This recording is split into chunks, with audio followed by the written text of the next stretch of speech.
नमस्कार मित्रांनो, मागच्या लेक्चरमध्ये किंवा मागच्या सेशनमध्ये आपण राष्ट्रपतीच्या निवडणुकीबद्दल सखोल डिस्कशन केलं.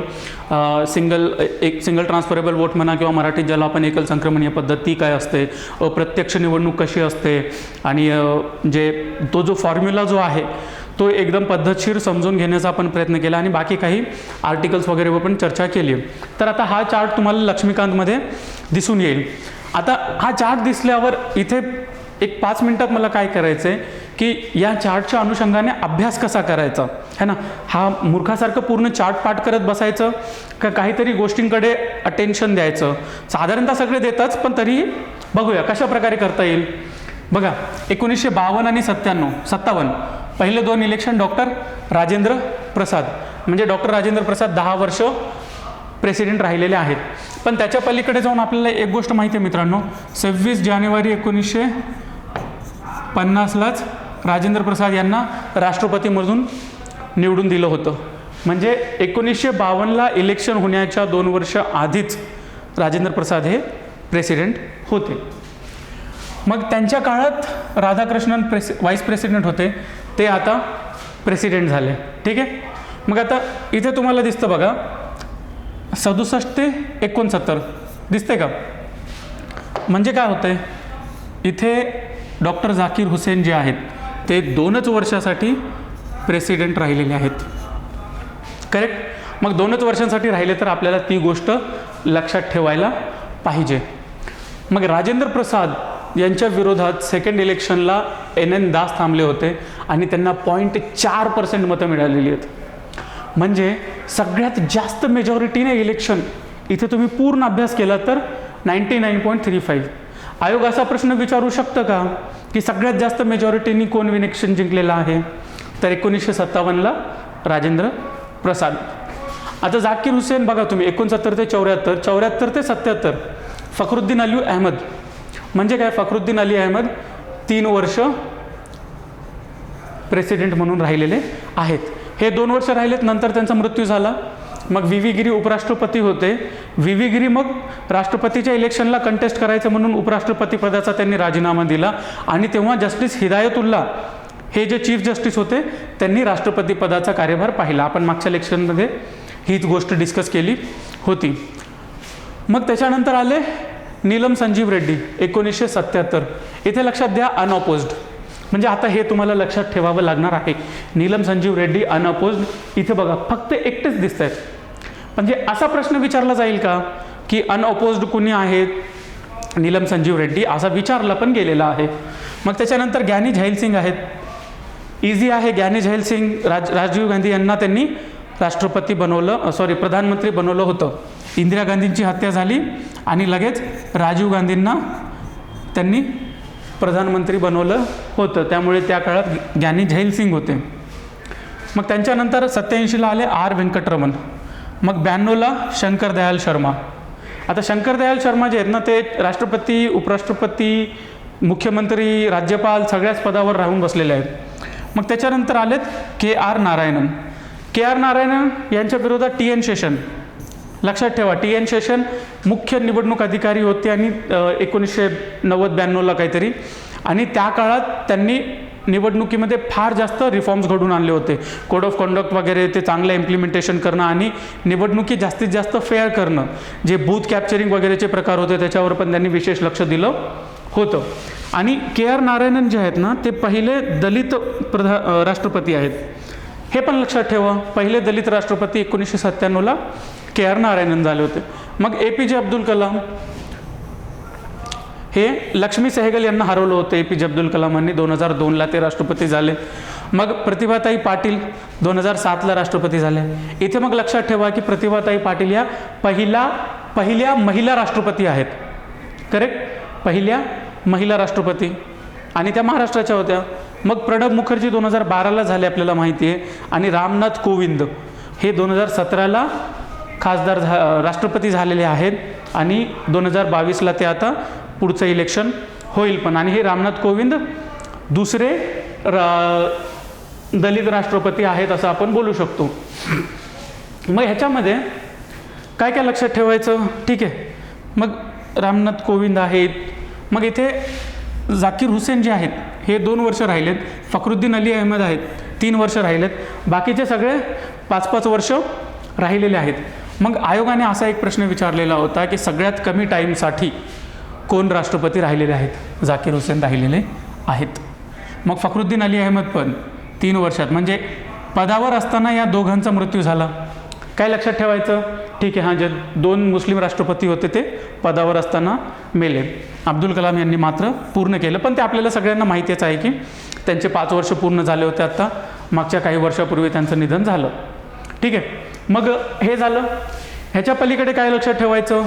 ठीक आहे, 2 वेळेस राष्ट्रपती कोण झालेत? राजेंद्र प्रसाद झालेत. म्हणजे चार्ट्सकडे पण एक पाहण्याचा व्ह्यू असला पाहिजे. चार्ट्स नुसतंच असं पाठ करत बसलं तर आपण पागल होऊन जाऊ. मग काय करायचं? थोडंसं कॉन्टेक्स्ट कुठे लागतोय का, काहीतरी लॉजिक येतं आहे का? ठीक आहे, राजेंद्र प्रसाद पहिले आपण 2 ते बऱ्याच अंशी आपण लक्षात ठेवतो. मग काय करायचं? ठीक आहे बाबा, 2002ला अब्दुल कलाम यांना केलं होतं, त्यांच्या आधी KR नारायणन होते. मग हे जे एमर्जन्सीच्या टाईमला एमर्जन्सीला परवानगी देणारे म्हणून फखरुद्दीन अली अहमद, आपण त्याच्याबद्दल वाचलेलं आहे इतिहासामध्ये वगैरे, तिथून ते लक्षात ठेवायचं.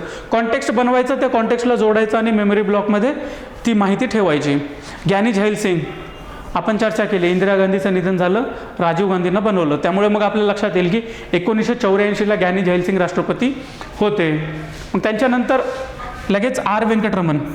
म्हणजे बघा, ज्ञानी झैल सिंग यांच्या वेळेस, ते आपण आता पुढे पाहूयाच, त्याच्यावरूनही लक्षात ठेवता येतं की ज्ञानी झैल सिंग यांनी इंडिया पोस्ट ऑफिसचा कायदा नकाराधिकार देऊन ठेवलेला होता आणि मग त्याला व्यंकटरमण यांनी रिटर्न पाठवलं होतं, पण तोपर्यंत नॅशनल फ्रंटचं सरकार आलं होतं आणि ते चाललं. तर अशा प्रकारे चार्टचा अभ्यास करायचा. आता राष्ट्रपतीचे अधिकार व कार्य, सिंपल गोष्ट आहे, आपण थोडं स्पीडमध्ये हे पाहूया.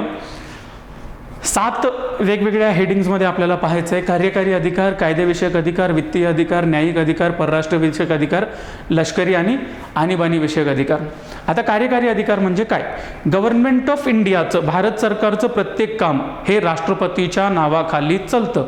म्हणजे कुठलंही काम असेल तर ते sign under the hand and seal, warrant and seal वगैरे जे म्हणतात की राष्ट्रपतीच्या नावावर सगळं काम चालतं. कुणीही काहीही केलेलं असेल, भारत सरकारचं काम आहे म्हणजे राष्ट्रपतीचं काम आहे. मग आता नियम वगैरे बनवणं म्हणजे राष्ट्रपतीच्या नावाखाली सगळं काम केला जातोय, तर तो काम कशा प्रकारे केला जाईल, त्याचे नियम काय असतील, किंवा भारत सरकारचे कायदे बनवताना नियम काय असतील, हे सगळं बनवण्याचा अधिकार पण राष्ट्रपतीला आहे. आता राष्ट्रपती हे काय करतात? प्रधानमंत्रीची निवडणूक करतात, म्हणजे नेमणूक करतात, निवडणूक नाही, प्रधानमंत्र्याची नेमणूक करतात आणि प्रधानमंत्र्याचा सल्ला घेऊन प्रधानमंत्र्याच्या मंत्रिमंडळातील इतर मंत्र्यांची नेमणूक करतात. मग राज्यपाल असतील, महान्यायवादी असतील, महाधिवक्ता असतील, कॅग असतील, मुख्य निवडणूक अधिकारी असतील किंवा इतर निवडणूक अधिकारी असतील, UPSCचे चेअरमॅन आणि बाकीचे मेंबर असतील, फायनान्स कमिशन, वित्त आयोगाचे चेअरमॅन आणि बाकीचे मेंबर असतील, त्या सगळ्यांची नेमणूक राष्ट्रपती करतात. मग कलम 78 नुसार ते प्रधानमंत्र्याकडून माहिती मागवतात की बाबा त्या ह्याच्यावर काही निर्णय झाला का, तो कायदा पास करणार होते ते कुठंपर्यंत आलं, तुम्ही हा डिसिजन घेणार होते ते कुठंपर्यंत आलं. अशा प्रकारे भारत सरकारचं काय काम चालू आहे आणि ते कुठंपर्यंत आलं, ही माहिती ते राष्ट्रपती प्रधानमंत्र्याला विचारू शकतात आणि प्रधानमंत्र्याला मग ते सांगावं लागतं की हां ह्याच्यावर आम्ही असं केलं, त्याच्यावर तसं केलं. समजा एखाद्या मंत्री आहे, त्याने त्याच्या विभागाच्या संबंधित काहीतरी निर्णय घेतला आहे आणि मग तो निर्णय मंत्र्याने घेतला म्हणजे तो राष्ट्रपतीने घेतला असा अर्थ होतो. पण राष्ट्रपतीला वाटलं की यार या निर्णयामध्ये थोडासा प्रॉब्लेम आहे, तर मग ते काय करतील की ते मंत्रिमंडळाला सांगतात की या एका मंत्र्याने निर्णय घेतला आहे, पण मला वाटतं की तुम्ही सगळ्यांनी याच्यावर विचार करा. मग अशा प्रकारे ते तो निर्णय परत मंत्रिमंडळाच्या विचारासाठी पाठवू शकतात. मग मंत्रिमंडळाचाही एखादा निर्णय असेल, काहीतरी सल्ला दिला असेल राष्ट्रपतीला, तर तोही सल्ला ते परत विचारासाठी पाठवू शकतात. पण मग मंत्रिमंडळाने परत जर तो सल्ला पाठवला तर मग मात्र राष्ट्रपतीला तो ॲक्सेप्ट करावा लागतो. म्हणजे काय होईल बघा, इसेन्शियली आपल्याला काय बघायचं इथे की इथे तुमचं मंत्रिमंडळ आहे,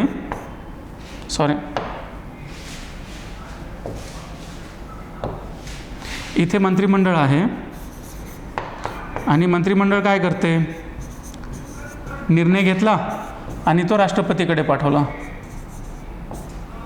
मंत्रिमंडळ नाही, मंत्र्याने निर्णय घेतला, राष्ट्रपतीकडे पाठवला. राष्ट्रपतीला वाटलं की यार ह्याच्यावर थोडंसं चर्चा केली पाहिजे.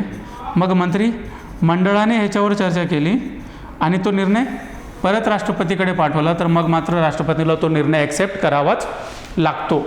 म्हणजे तो फक्त एकदाच परत पाठवू शकतात. मग केंद्रशासित प्रदेशांचा पूर्ण कारभार जो आहे, जिथे विधानसभा नाही आहे, तो सगळा प्रशासकाच्या मार्फत राष्ट्रपतींच्या नावाखाली चालतो. म्हणजे आता सध्या दिल्ली आणि पुद्दुचेरीमध्ये विधानसभा आहे, पण आता सध्या आपल्याला माहिती आहे की जम्मू काश्मीर विधानसभा पण आहे आणि जम्मू काश्मीरला आता 5 ऑगस्टला 2019च्या आपण युनियन टेरिटरी बनवलेलं आहे.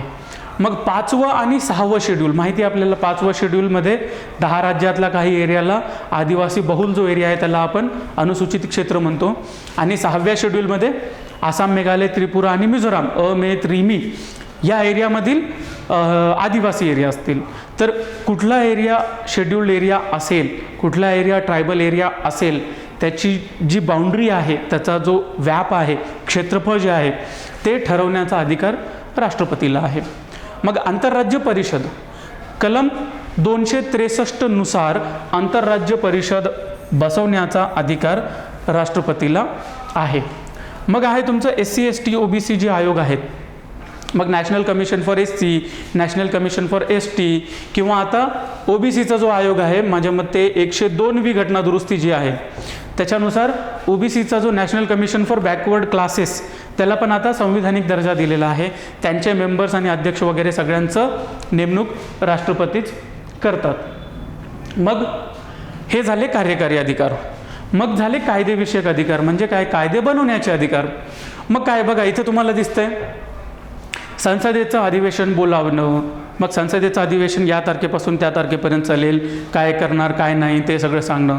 किंवा नवीन संसद स्थापन झाली, जनरल इलेक्शन झाले, नवीन संसद आहे, त्यांच्या पहिल्या अधिवेशनाच्या आधी त्या संसदेला भाषण करणं. किंवा दरवर्षीचं जे संसदेचं पहिलं अधिवेशन असतं त्या अधिवेशनामध्ये पण अभिभाषण, राष्ट्रपती का अभिभाषण म्हणून ते आधी यायचं. तर ते अभिभाषण करणं संसदेला, किंवा एखाद्या कायद्याबाबत संसदेने काही कार्यवाही घेतली म्हणून संसदेकडे मेसेज पाठवणं, या सगळ्या गोष्टी हे करतात. किंवा समजा PM ला वाटलं की नाही मला आता PM म्हणून राहायचं नाही आहे, किंवा माझी सरकार आता पडू शकते आणि त्याने सांगितलं की तुम्ही लोकसभा विसर्जित करा, नवीन इलेक्शन घ्या. तर PMचा तसा सल्ला आला तर राष्ट्रपती लोकसभा विसर्जित पण करू शकतात. एखादं प्रलंबित विधेयक असेल तर ते मेसेज पाठवून विचारतात की काय झालं, तो कायदा पास का नाही केला.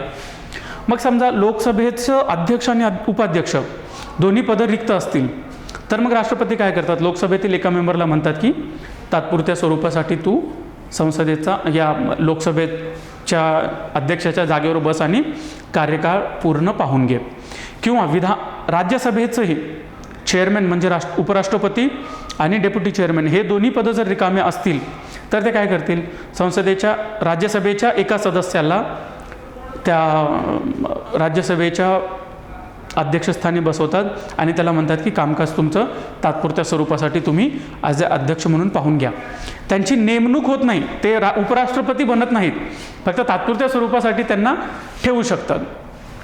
मग राज्यसभेमध्ये 12 सदस्यांचं नामनिर्देशन करणं, साहित्य असेल, कला असेल, आपलं विज्ञान असेल किंवा सामाजिक सेवा या क्षेत्रामध्ये ज्या लोकांनी उल्लेखनीय कामगिरी केली आहे अशा 12 लोकांना आपण राज्यसभेमध्ये नेमणूक करू शकतो. मग ती नेमणूक राष्ट्रपती करतात. मग 2 अँग्लो इंडियन सदस्यांची नामनिर्देशन करणे हा अधिकार पण राष्ट्रपतीकडे होता, आत्ता नाही. का? कारण 104वी जी घटना दुरुस्ती आहे, 104 म्हणायला पाहिजे, त्यात घटना दुरुस्तीनुसार यांचा तो अधिकार गेलेला आहे. मग एखादा संसदेचा सदस्य असेल, राज्यसभा किंवा लोकसभेचा खासदार, मग इलेक्शन कमिशनचा सल्ला घेऊन तो खासदार निवडून जो आला आहे त्याची निवडणूक अवैध आहे आणि म्हणून तो मेंबर म्हणून अपात्र आहे हे ठरवण्याचा अधिकार पण प्रेसिडेंटला आहे. संसदेकडून आणि राज्याकडून जर विधेयक आले तर ते राष्ट्रपतीच्या सिग्नेचरसाठी पाठवतात वर. मग त्या विधेयकांना मान्यता देणं किंवा ती मान्यता रोखून ठेवणं किंवा ते विधेयक परत पाठवणं, हे सगळे कायदेविषयक अधिकार राष्ट्रपतींना आहेत. UPSC, कॅग आणि फायनान्स कमिशन, UPSC असेल, कॅग असतील किंवा वित्त आयोग असतील, ते काय करतात, आपले आपले रिपोर्ट्स बनवतात. मग ते रिपोर्ट्स ते काय करतात, राष्ट्रपतीकडे देतात. मग राष्ट्रपती काय करतात, ते रिपोर्ट संसदेमध्ये पाठवतात आणि संसदेच्या पटलावर ठेवतात. म्हणजे काय झालं, हे सगळे राष्ट्रपतीचे कायदेविषयक अधिकार आहेत. मग नेक्स्ट कायदेविषयक अधिकार काय आहे, अंदमान निकोबार, लक्षद्वीप, दादरा नगर हवेली आणि दमन अँड दीव. आता मित्रांनो, एक गोष्ट लक्षात ठेवा, दमन अँड दीव आणि दादरा अँड नगर हवेली, आता या दोन वेगवेगळ्या केंद्रशासित प्रदेश नाही आहेत, तर त्या दोघांचं मर्जर झालेलं आहे आणि ही एक मोठी एकच UT आहे सध्या आता. ठीक आहे, हे लक्षात ठेवा. बऱ्याच पुस्तकामध्ये ह्याच्या संदर्भात अपडेट झालेलं नाही आहे, पण this is how it is. ते मर्ज झाले, Daman and Diu and Dadra and Nagar Haveli अशी एकच आता केंद्रशासित प्रदेश आहे. आणि लडाख, बघा लडाख पण ॲड केले ह्याच्यामध्ये. आता जम्मू आणि काश्मीर आणि लडाख या दोन विधानसभा नवीन बनवल्या, केंद्रशासित प्रदेश नवीन बनवले. लडाखला विधानसभा नाही, त्याच्यामुळे ते. आणि पुदुचेरी विधानसभा जर विसर्जित झालेली असेल तर मग या सर्व केंद्रशासित प्रदेशांसाठी त्यांच्यामध्ये शांतता, विकास आणि त्यांचं सुशासन चालू राहावं म्हणून वेगवेगळे नियमन राष्ट्रपतीला करता येतात. मग वित्तीय अधिकार, वित्तीय अधिकार म्हणजे काय, जे आर्थिक म्हणजे ॲन्युअल फायनान्शियल स्टेटमेंट जे असतं, विवरणपत्र जे असतं, किंवा ज्याला आपण सामान्य भाषेमध्ये बजेट म्हणतो, तर बजेट मांडण्याचा अधिकार म्हणजे बजेटचं डॉक्युमेंट बनवणं आणि ते पार्लमेंटमध्ये ठेवणं, याचा अधिकार राष्ट्रपतीला आहे. धनविधेयक जे काही असतील, मनी बिल ज्यांना म्हणतो कलम 110 नुसार, ते मनी बिल राष्ट्रपतीच्या प्रायर संमतीने, आधीच्याच पूर्वसंमतीने ठेवता येतात. कुठलीही समजा सरकारला ग्रँट घ्यायचा आहे, कन्सॉलिडेटेड फंड ऑफ इंडिया, भारताचं जे फंड आहे त्या फंडमधून काही अनुदान पाहिजे असेल तर ते त्याच्यातून घेता येतात. किंवा आकस्मिक निधी जी आहे, कॉन्टिंजन्सी फंड जी आहे, आकस्मिक निधी, त्या निधीतूनही पैसे काढायचे असतील तर ते ॲडव्हान्समध्ये राष्ट्रपतीच्या साईनच्यानुसारच करता येतं. आणि वित्त आयोग दर 5 वर्षाला नेमणूक करणे हा राष्ट्रपतीचा अधिकार आहे कलम 280 नुसार. लक्षात ठेवा, कलम वगैरे फार महत्त्वाचे आहेत. मग न्यायिक अधिकार, न्यायिक अधिकार म्हणजे काय, सुप्रीम कोर्ट आणि हायकोर्टमध्ये जजेसची नेमणूक करणे हे राष्ट्रपतीचे अधिकार आहेत. त्याच्यामध्ये आता ते कॉलेजियम सिस्टीम वगैरे आहे. आता ते कॉलेजियम सिस्टीमच्या ऐवजी मध्यंतरी बघा NJAC नावाचा प्रकार केला होता, नॅशनल ज्युडिशियल अकाउंटेबिलिटी कमिशन. 99वी घटनादुरुस्ती होती. या घटनादुरुस्तीने काय केलं होतं की सुप्रीम कोर्ट आणि हायकोर्टच्या जजेसच्या नेमणुकीमध्ये एक्झिक्युटिव्ह म्हणजे कार्यकारी मंडळाचा वाटा वाढवला होता. म्हणजे कार्यकारी मंडळाला सुप्रीम कोर्ट, हायकोर्ट जजेस अपॉइंट करण्यामध्ये जास्त अधिकार देण्यात आले होते, पण सुप्रीम कोर्टाने ती घटनादुरुस्ती अवैध ठरवली आणि ते बाद झालं. आता फक्त सुप्रीम कोर्टचे जजेस स्वतःच डिसाईड करतात की कोण आता सुप्रीम कोर्ट आणि हायकोर्टचं जज बनेल. त्यामुळे आपल्याकडचं सुप्रीम कोर्ट हे बऱ्याचपैकी पॉवरफुल आहे, कारण जज कोण बनेल हे जजेस लोकच डिसाईड करतात. मग त्यांची नेमणूक जी आहे मात्र ती राष्ट्रपतींच्या थ्रू होते.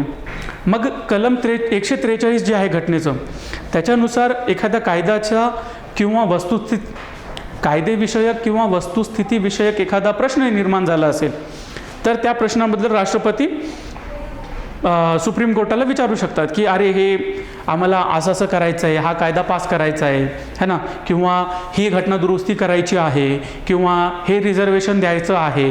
मग ते घटनेत बसतं का, चौकटीत बसेल का, भारताचा सरकारचा कायदा काय म्हणतो, किंवा ही जी ट्रीटी जी झालेली आहे, हा जो तह झालेला आहे, हा जो करार जो झालेला आहे तो घटना अंमलात येण्याच्या आधीचा आहे. मग आता याच्या संदर्भात काय करायला पाहिजे, अशा गोष्टीबद्दल हा 143 राष्ट्रपती सुप्रीम कोर्टाकडून सल्ला मागतात. मग सल्ला मागितल्यानंतर सुप्रीम कोर्ट त्यांना सल्ला देतात, पण त्या सल्ल्यानुसारच काम केलं पाहिजे किंवा तो सल्ला बंधनकारक आहे अशातला भाग अजिबात नाही आहे. मग 72 क्षमादान म्हणजे काय की समजा एखाद्या व्यक्तीला कुठल्या तरी गुन्ह्यामध्ये शिक्षा झालेली आहे तर मग ती शिक्षा माफ करण्याचा अधिकार आपण राष्ट्रपतीला दिलेला आहे. ते कलम 111 मध्ये आपण ते डिटेलमध्ये पाहूया. बट हे त्यांचे न्यायिक अधिकार आहेत. मग परराष्ट्रविषयक अधिकारामध्ये काय आहे की सर्व आंतरराष्ट्रीय तह करार वगैरे जे आहेत ते राष्ट्रपतींच्या नावावर होतात आणि ते आंतरराष्ट्रीय फोरम्सवर मोठ्या मोठ्या देशाला आपल्या रिप्रेझेंट करतात किंवा बाकीचे जे देश आहेत त्यांचे जे राजदूत वगैरे जे आहेत ते आपल्या भारतामध्ये येऊन जेव्हा तुम्ही ते थोडंसं बघून घ्या, एक ऑफिशियल सेरेमनी होते. समजा अमेरिकेने भारतासाठी नवीन ॲम्बॅसेडर अपॉइंट केलेत, राजदूत अपॉइंट केलेत, तर मग काय होतं, अमेरिकेचे राष्ट्राध्यक्ष त्यांना एक डॉक्युमेंट बनवून देतात. मग ते अमेरिकेचे राजदूत भारतात येतात. भारतात आल्यानंतर ते राष्ट्रपतींना भेटतात आणि त्यांना ते डॉक्युमेंट दाखवतात की हे बघा, ह्या चार्टनुसार माझी अपॉइंटमेंट अमेरिकेचा राजदूत म्हणून झालेली आहे. मग त्याच्यावर ते अमेरिकेच्या राष्ट्राध्यक्षांची वगैरे सही असते. मग ते राजभवनामध्ये असा मोठा राष्ट्रपती भवनमध्ये मोठा प्रोग्राम होतो, ऑफिशियल सेरेमनी असते. ते येतात, आपल्या राष्ट्रपतींना दाखवतात. मग आपले राष्ट्रपती पण त्यांना साईन करून ओके ठीक आहे म्हणतात. मग हे जे आंतरराष्ट्रीय राजदूत वगैरे असतील, उच्चायुक्त वगैरे असतील, त्यांना भारतामध्ये रिसीव्ह करण्याचं काम हे राष्ट्रपती करतात. मग लष्करी अधिकार म्हणजे सरसेनापती आहेत कलम 53(2) नुसार.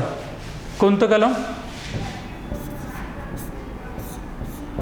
कलम 53(2) नुसार राष्ट्रपती हे सरसेनापती आहेत. म्हणजे काय, ते भारताच्या तिन्ही सेना दलांचे मुख्य आहेत, चीफ आहेत, कमांडर इन चीफ म्हणतात त्याला. मग त्या दृष्टिकोनातून ते काय करतात, नेव्ही, आर्मी आणि एअरफोर्सच्या प्रमुखांची निवड पण राष्ट्रपतींच्या नावाखालीच होते. किंवा युद्ध असेल, युद्ध डिक्लेअर करणं असेल किंवा शांतता प्रस्थापित करणं असेल, हे सगळं पण राष्ट्रपतीच करतात.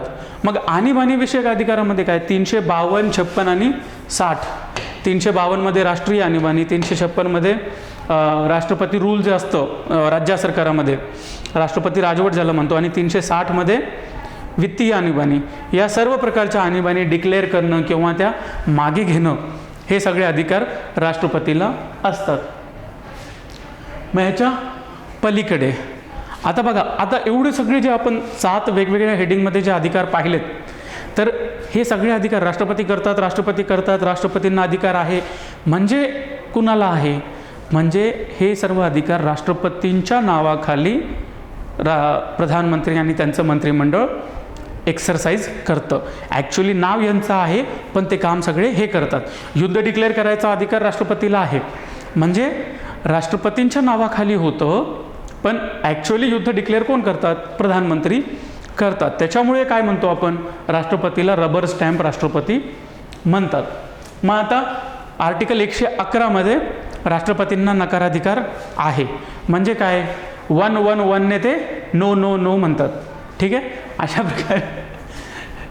मग काय होतं की बघा, एखादा बिल संसदेने बिल पास केला की मग त्याचा कायदा बनतो, पण त्याच्या आधी राष्ट्रपतीची साईन लागते. मग राष्ट्रपतीची साईन देण्यासाठी लोकसभेतून, राज्यसभेतून, दोन्हीतून पास झाला की बिल राष्ट्रपतीकडे गेलं.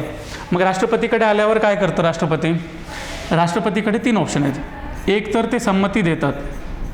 ठीक आहे, मग राष्ट्रपतीने संमती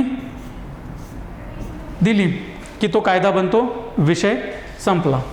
दुसरं, ते संमती रोखतो.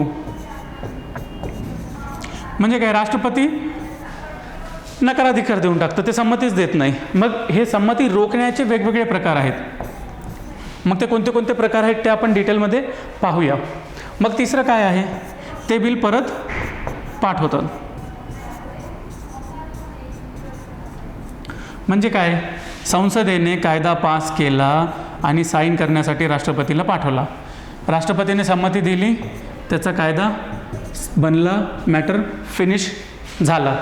संमती रोखून ठेवली तर मग काय काय होतं, कशा प्रकारे रोखून ठेवता येतं, ते सगळं पण आपण आता अभ्यास करूया. किंवा तो बिल परत पाठवतात. मग परत पाठवला, परत संसदेकडे आला, संसदेने त्याच्यात काहीतरी बदल केले किंवा तसाच परत राष्ट्रपतीकडे पाठवला, किंवा तसाच तो परत राष्ट्रपतीकडे पाठवला तर मग मात्र राष्ट्रपतीला संमती द्यावीच लागते. ठीक आहे. रिटर्न पाठवला संसदेने, परत पास करून परत पाठवला तर मग मात्र 100% संमती द्यावीच लागते. मग आता राष्ट्रपती संमती रोखतो म्हणजे काय करतो, म्हणजे साईन करत नाही.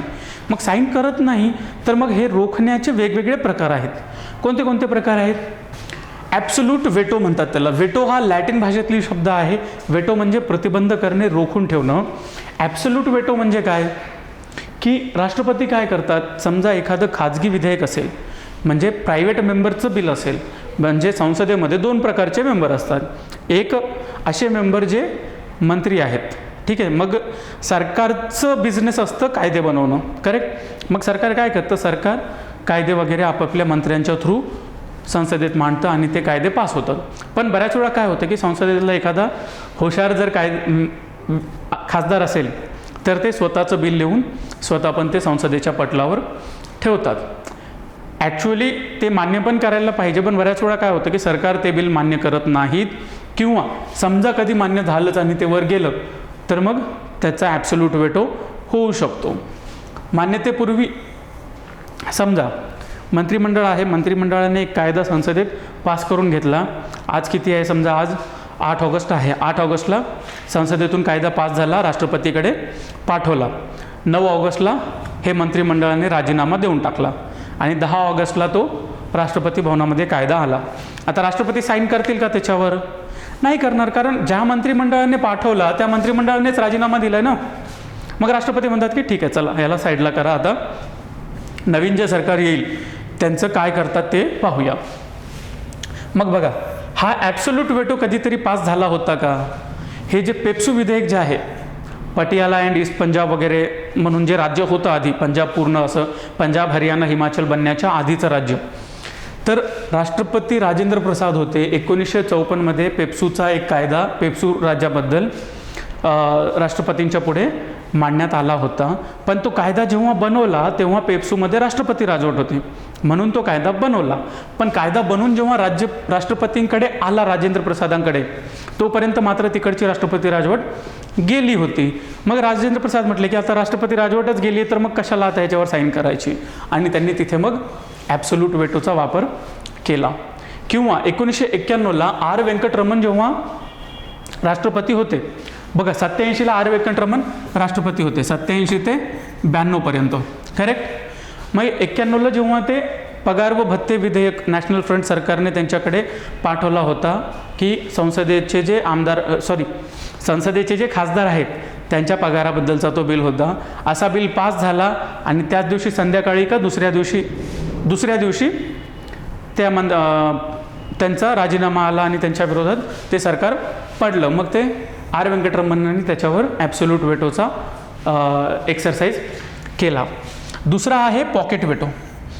पॉकेट वेटो म्हणजे काय की त्याला संमती पण देत नाही, रोखत पण नाही, यस पण म्हणत नाही, नो पण म्हणत नाही. असं वाटतं की त्यांनी तो बिल घेतला, आपल्या पॉकेटमध्ये ठेवला आणि असं करून थांबले, म्हणजे पॉकेट वेटो. मग काय होतं, मान्यताही नाही, नकारही नाही, अनिश्चित काळासाठी ते स्वतःकडे ठेवून घेतात. आता आपल्या राष्ट्रपतीकडे पॉकेटमध्ये किती दिवस ठेवायचं तो अधिकार आहे. अमेरिकेच्या राष्ट्रपतीला मात्र 10 दिवसाच्या आत तो बाहेर त्यांच्या सिनेटला आणि त्यांच्या पार्लिमेंटला पाठवावा लागतो. 1986ला ग्यानी झैल सिंग यांनी भारतीय डाक कायदा एक राजीव गांधी सरकारने पास केला होता. तो कायदा ग्यानी झैल सिंग यांना आवडला नव्हता. राजीव गांधी होते की इंदिरा गांधी सरकार असेल कदाचित, मला आठवत नाही आहे. पण 1984ला तो कायदा पास झाला. मग त्याच्यावर अशी टीका झाली की या कायद्यामुळे वृत्तपत्रांचं जे स्वातंत्र्य आहे किंवा भाषण व अभिव्यक्तीचं जे स्वातंत्र्य आहे त्याला इजा पोचते, त्याला हानी पोचत आहे, मग त्या स्वातंत्र्याचं हनन होत आहे. मग ती टीका लक्षात घेऊन ग्यानी झैल सिंग यांनी हा जो कायदा आहे तो पॉकेटमध्ये टाकला आणि सोडून दिला. मग हे झाल्यानंतर 1989ला 87 ते 92मध्ये कोण आहेत, आर व्यंकटरमण प्रेसिडेंट आहेत. मग आर व्यंकटरमण यांनी काय केलं, 89मध्ये VP सिंग यांचं नवीन सरकार आलं. मग आर व्यंकटरमणांना कळालं की अरे हे जे पॉकेटमध्ये ठेवलेला जो कायदा आहे तो आता आपल्याकडेच आहे, मग त्यांनी VP सिंग सरकारला रिटर्न केला तो बिल. म्हटलं की तुम्हाला आता काय करायचं ह्याच्यावर. मग VP सिंग सरकारने तो कायदा बाद केला, पुढे त्याला पाठवलं नाही आणि अशा प्रकारे तो कायदा लोप पावला. मग पुढे आहे क्वालिफाईड वेटो. क्वालिफाईड वेटो म्हणजे काय असतं की एक बिल संसदेने सिंपल मेजॉरिटीने पास केला, 51 मत मिळाले समजा 100 पैकी, ठीक आहे. मग तो राष्ट्रपतीकडे आला, राष्ट्रपतींना ते पटलं नाही आणि त्यांनी त्याच्यावर काही ॲक्शन घेतली नाही किंवा ते परत पाठवला. तर मग परत पाठवल्यानंतर समजा संसदेने जास्त मेजॉरिटीने तोच कायदा 51ने नाही मानलं ना, तर ठीक आहे 66 मेजॉरिटीने समजा परत राष्ट्रपतीकडे पाठवला, अधिकच्या बहुमताने परत पाठवला, तर मग राष्ट्रपतीला 100% ते पास करावंच लागतं, आता संमती द्यावीच लागते. अशी पद्धत क्वालिफाईड वेटोची अमेरिकेत आहे. आपल्याकडे अशी पद्धत नाही. म्हणजे आपल्याकडे क्वालिफाईड वेटो गुणात्मक नकाराधिकार नाहीच. आपल्याकडे समजा सिंपल मेजॉरिटीने एक झालं, 50%च्या मेजॉरिटीने, 50% + 1 किंवा 51% समजा वॉटेवर, 51%च्या मेजॉरिटीने संसदेने एक बिल पास केला, तो राष्ट्रपतीकडे पाठवला, राष्ट्रपतींनी तो रिटर्न केला, परत संसदेने तोच बिल जसाच्या तसा 51%ने पास केला आणि परत राष्ट्रपतीकडे पाठवला, तरीही राष्ट्रपतीला त्या बिलला संमती द्यावीच लागते. अधिकचं एक्स्ट्राचं हे करायची गरज नाही आहे, जास्तीचं बहुमताची गरज नाही आहे. मग त्याच्या पलीकडे चौथा आहे सस्पेन्सिव्ह वेटो. मग सस्पेन्सिव्ह वेटो म्हणजे काय असतं की समजा बिल रिटर्न केला आणि परत तसाच पाठवला, तर मग संमती द्यावीच लागते, ठीक आहे. क्वालिफाईडमध्ये काय होतं आहे, क्वालिफाईडमध्ये अमेरिकेच्या प्रेसिडेंटला जास्त बहुमताने जर परत पाठवलं तर संमती द्यावीच लागते. क्वालिफाईड वेटो भारतात आहे का, नाही आहे. भारतात काय आहे, सेम बहुमताने परत पाठवलं तरीही संमती द्यावी लागते. मग त्याला काय म्हणतो, सस्पेन्सिव्ह वेटो. पण समजा राज्य विधिमंडळाने, आता एक लक्षात घ्या, ठीक आहे. बघा आपण संसदेने समजा संसद आहे, संसदेने काय केलं, बिल पास केलं आणि राष्ट्रपतीकडे पाठवला.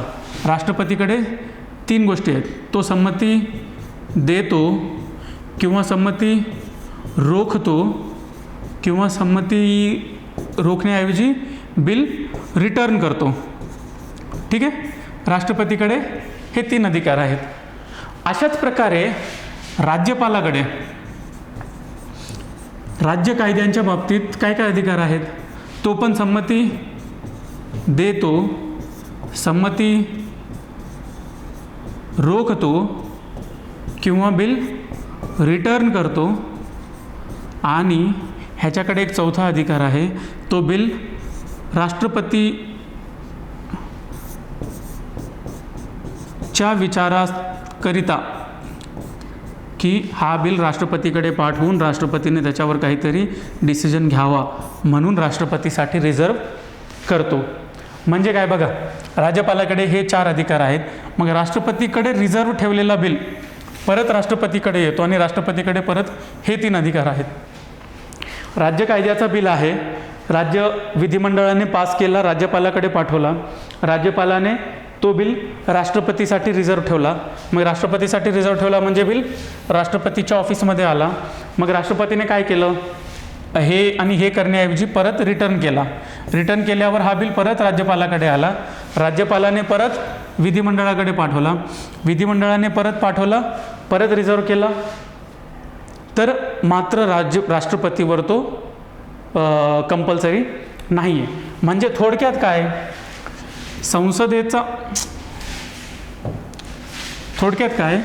संसदेचा कायदा असेल तर राष्ट्रपती काय करतील, रिटर्न पाठवतील आणि संसदेने परत राष्ट्रपतीकडे पाठवल्यावर संमती द्यावीच लागते, ठीक आहे, 100%. पण राज्याचा जर कायदा असेल, गव्हर्नरने राष्ट्रपतीसाठी रिझर्व ठेवला आहे, मग तो राष्ट्रपतीने रिटर्न केला आणि राज्य विधिमंडळाने परत जर पाठवला तर संमती द्यावीच लागते असं काही नाही आहे. म्हणजे राज्य विधिमंडळाचा कायदा सेकंड टाईम जरी आला तरी राष्ट्रपतीला संमती देणं बंधनकारक नाही आहे, पण संसदेचा कायदा जर सेकंड टाईम आला तर मग मात्र 100% संमती द्यावीच लागते. ठीक आहे. आता त्याच्या पलीकडे बघा, तुम्हाला एक गोष्ट इथे दिसते की साधारण बिल असेल, वित्त विधेयक 1 आणि वित्त विधेयक 2 हे संसदेचा आपण जेव्हा अभ्यास करू तेव्हा वित्त विधेयक काय, धन विधेयक काय, कशा प्रकारे असतं ते पाहूया. मग धन विधेयक असेल, सगळ्यांना सर्व नकाराधिकार लावले जातात, फक्त धन विधेयकाला निलंबनात्मक नकाराधिकार लावला जात नाही. आता धन विधेयकाला निलंबनात्मक नकाराधिकार का लावला जाऊ शकत नाही? कारण कलम 110 नुसार धन विधेयक जो आहे तो राष्ट्रपतीच्या परवानगीनेच संसदेत मांडला जातो. म्हणजे जो कायदा तुमच्या परवानगीनेच संसदेला मांडलेला आहे तो कायदा संसदेकडून परत पास होऊन आल्यावर तुम्ही त्याला का संमती देणार नाही? तो तुमचाच आहे ना, तुम्हीच त्याला संमती दिली आहे. मग आता 24वी घटनादुरुस्ती 1971 नुसार घटनादुरुस्तीला संमती द्यावीच लागते. समजा घटनादुरुस्तीचं विधेयक राष्ट्रपतीकडे आला तर मग राष्ट्रपती असं म्हणू शकत नाही की मी संमती देणार नाही. आता आहे अध्यादेश 123 कायदेविषयक अधिकार. बऱ्याच मुलांना ह्याच्यामध्ये कन्फ्युजन होतं, पण टॉपिक तसं पाहायला गेलं तर इसेन्शियली फार सोपं आहे. आता आपण प्रयत्न करूया. काय आहे बघा, साधारणतः काय होतं बघा, साधारणतः राज्यसभा आणि लोकसभा दोन्हींचं अधिवेशन चालू असतं. ठीक आहे. आणि अधिवेशनामध्ये कायदे पास केले जातात. करेक्ट. पण समजा राज्यसभा आणि लोकसभेचं अधिवेशन संपलंय. ठीक आहे. संपलंय म्हणजे काय झालं, त्यांची काही मीटिंग आता होत नाही आहे, पण तात्काळ काम करावं लागेल अशी परिस्थिती उद्भवली. परिस्थिती अशी निर्माण झाली आहे की तात्काळ काहीतरी काम करायचं आहे. मग काम करायचं तर कायदा बनवावा लागतो. मग तो कायदा कसा बनवणार तात्काळ जर करायचं असेल तर? हे जे लोकसभेचे जे खासदार आहेत ते तामिळनाडूचे खासदार तामिळनाडूला गेलेत, आसामचे खासदार आसामला गेले. तात्काळ कायदा बनवण्यासाठी त्यांना म्हटलं की अरे लवकर या, म्हटलं तर ते लवकर सगळेजण यायला पण तुम्हाला 2-4 दिवस जातील, 8 दिवस जातील, व्हॉटेवर. पण मग ह्याच्यामध्ये आपल्या संविधानाने काय केलं, अध्यादेश नावाचा शॉर्टकट काढला की समजा राज्यसभा किंवा लोकसभा किंवा दोन्ही अधिवेशन चालू नसेल दोन्हीचं, तर मग काय करता येईल, राष्ट्रपती स्वतःचे कायदा पास करतात. ठीक आहे. त्या कायद्याला आपण अध्यादेश म्हणतो, इंग्लिशमध्ये ऑर्डिनन्स म्हणतात. हे कशा थ्रू करतात, आर्टिकल 1, 2, 3. आणि गव्हर्नर असंच करतात, त्याला कोणता कायदा आहे, आर्टिकल 213. मग इथे तुम्हाला लक्षात आलं की ऑर्डिनन्स कधी काढता येतं, अध्यादेश कधी काढता येतो. ठीक आहे. आता दुसरी गोष्ट, आता अध्यादेश काढला आहे म्हणजे आता अध्यादेश नेहमीसाठी राहणार का? नाही. बघा, अध्यादेश तुम्ही काढला की मग नंतर तुम्ही काय करणार, संसदेचं अधिवेशन कधी आहे ती वाट पाहणार. मग अधिवेशन सुरू झालं की तुम्हाला अध्यादेश तुमचा संसदेच्या पटलावर ठेवावा लागेल. म्हणजे लोकसभे राज्यसभेचे सगळे मेंबर आले, मग प्रधानमंत्री सांगतात की बाबा अधिवेशन चालू नसताना आम्ही असा प्रकारचा एक अध्यादेश काढला होता, आता तो अध्यादेश आम्ही संसदेच्या पटलावर ठेवतोय, ह्याच्यावर वोटिंग घ्या, है ना, किंवा काहीतरी करा, किंवा ते संसदेसमोर मांडावं लागतं. आता संसदेच्या पटलावर ठेवला, समजा त्याच्यावर वोटिंग झाली, संसदेने पण त्याला वोटिंग दिली आणि तो कायदा पास झाला अध्यादेश, तर मग त्याचा परमनंट कायदा बनून जातो. ठीक आहे. समजा संसदेने त्याला नकार दिला की हे जे तुम्ही आम्ही नसताना अध्यादेश जो बनवला आहे तो निव्वळ फालतू आहे, तर नकार दिला की तो कायदा फेल होतो आणि त्याचं तिथेच तो अध्यादेश संपुष्टात येतो. पण समजा संसदेमध्ये त्यांनी ठेवलाच नाही, सरकारने, संसद आली, अधिवेशन सुरू झालं, पण त्यांनी अध्यादेश काही तिथे ठेवलं नाही, तर अध्यादेश ठेवला नाही तर संसदेचं अधिवेशन जेव्हा संपेल त्यापासून ते 6 वीक्सपर्यंत हा कायदा फक्त चालतो. ठीक आहे. फक्त 6 आठवड्यापर्यंत कायदा चालेल आणि 6 आठवडे संपले की मग ते तुमचं कायदा संपेल. संसदेचं अधिवेशन संपल्यापासून नाही, संसदेचं अधिवेशन ज्या दिवशी सुरू होईल त्या दिवशीपासून 6 आठवडे चालेल. मग तात्काळ कृतीसाठी आहे कूपर खटला 1970चा जो होता त्याच्यामध्ये असं म्हटलं सुप्रीम कोर्टाने की हे अध्यादेश जे पास केलेलं आहे तर ते कधी पास केलं पाहिजे, तात्काळ काम असेल तरच. पण समजा तात्काळ काम नसतानाही राष्ट्रपतीने अध्यादेश पास केला असेल तर मग कुणीतरी कोर्टात जाऊ शकतं का की हे चुकीचं आहे, तुम्ही तात्काळ कृतीची गरज नसताना पण अध्यादेश पास केला आहे. कूपर खटल्यामध्ये सुप्रीम कोर्ट म्हणलं की करता येतं. मग असं म्हटलं की संसद काय करणार, सरकार काय करणार, घटनादुरुस्ती आणणार आणि म्हणणार की तुम्ही आव्हान देऊ शकत नाही. कूपर खटल्यामध्ये काय म्हटलं होतं की अध्यादेशाची गरज होती का नाही त्याच्यावर तुम्ही आव्हान देऊ शकता, किंवा आता अध्यादेशाची गरज होती का नाही ह्याच्यासाठी काय लागतं, फक्त राष्ट्रपतीचं समाधान पाहिजे. राष्ट्रपतीला वाटलं की गरज आहे तर मग अध्यादेश देता येईल. पण ह्यांनी म्हटलं कूपर खटल्यामध्ये सुप्रीम कोर्टाने की राष्ट्रपतीचं समाधान म्हणजे फायनल नाही आहे, राष्ट्रपतीचा जर अयोग्य हेतू असेल तरीही तुम्ही आव्हान देऊ शकता. 38व्या ह्याच्यामध्ये म्हटलं की नाही, राष्ट्रपतीचं समाधान ही गोष्ट आव्हान देण्याच्या ह्याच्यामध्ये येत नाही. मग परत काय केलं, 44वी घटनादुरुस्ती 1978 म्हणजे कोणती, बघा ज्या गोष्टी इंदिरा गांधींनी एमर्जन्सीमध्ये चुकीच्या सगळ्या केल्या होत्या तेव्हा जनता सरकार आलं आणि त्यांनी त्या सगळ्या गोष्टींना रेक्टिफाय करायचा, त्यांना बरोबर करण्याचा प्रयत्न केला. म्हणजे 42मध्ये ज्या ज्या काही चुकीच्या गोष्टी झाल्या त्या 44मध्ये बरोबर करण्यात आल्या.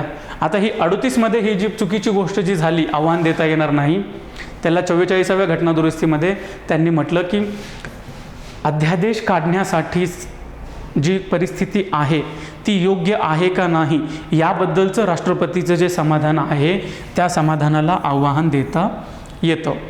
म्हणजे राष्ट्रपतीने जो निर्णय घेतला की अध्यादेश काढायला पाहिजे तो योग्य होता का अयोग्य होता असं म्हणूनही तुम्ही कोर्टात जाऊ शकता, असं 44व्या घटनादुरुस्ती म्हटलं. आता हा जो अधिकार आहे तो संसदेशी समांतर नाही आहे. समांतर नाही आहे म्हणजे काय की समजा संसद इकडे चालू आहे, अधिवेशन चालू आहे, संसद काहीतरी कायदे करत आहे आणि इकडे राष्ट्रपती साईडला बसून तेही आपले आपले कायदे बनवत आहेत, असं जमणार नाही. संसद जेव्हा चालू नसेल, अधिवेशन चालू नसेल तेव्हाच हे करता येईल. म्हणजे ही समांतर ताकद नाही आहे, पण ही ताकद समविस्तारी आहे. समविस्तारी म्हणजे काय की ज्या ज्या कायद्यावर ज्या ज्या विषयावर संसद कायदा करू शकते त्या सर्व विषयावर अध्यादेश राष्ट्रपती काढू शकतात. म्हणजे युनियन लिस्टचं असेल, ठीक आहे, युनियन लिस्टमधले जेवढे विषय आहेत त्या सगळ्यावर, किंवा सेंट्रल लिस्ट असेल, किंवा कुठलेही ज्या ज्या कायद्यावर संसद बनवू शकते त्या त्या कायद्यावर, जेवढ्या एरियासाठी संसद बनवू शकते तेवढ्या एरियासाठी, किंवा रेट्रॉस्पेक्टिव्ह इफेक्ट ज्याला म्हणतो आपण, पूर्वलक्षी प्रभावाने देखील संसद कायदा बनवू शकते. म्हणजे अध्यादेश पण पूर्वलक्षी प्रभावाने बनवला जाऊ शकतो. पण कॉन्स्टिट्यूशनल अमेंडमेंट ॲक्ट म्हणजे घटनादुरुस्ती कायद्यासाठी अध्यादेश नाही बनवता येत. आता इथे एक महत्त्वाची गोष्ट आहे की ही जी आपण तात्काळ कृती वगैरे जे म्हणतोय ती तात्काळ कृती म्हणजे एमर्जन्सीची कृती नाही आहे, ठीक आहे. म्हणजे एमर्जन्सी असेल तेव्हाच ऑर्डिनन्स काढला जाईल की राष्ट्रीय आणीबाणी घोषित झाली म्हणून म्हणून ऑर्डिनन्स काढतायत असं काही नाही आहे. एमर्जन्सी नसली तरीही नॉर्मल सर्कमस्टन्स आहे, पण कायदा गरजेचा वाटला तर अध्यादेश काढू शकतात. मग ठीक आहे, ह्याच्या पुढे काय, आता अधिवेशन सुरू झालं की संसदेपुढे ठेवावं लागतं. संसदेने कायदा पास केला तर तो परत कायदा बनतो, नाही झाला तर 6 आठवड्यामध्ये तो कायदा संपुष्टात येतो. मग अशा प्रकारे 6 आठवड्यामध्ये संपुष्टात येतो आणि इथं लिहिले की जास्तीत जास्त 6 महिने 6 आठवडे एक अध्यादेश राहू शकतो. बघा संविधानात एक तरतूद काय आहे की संसदेच्या 2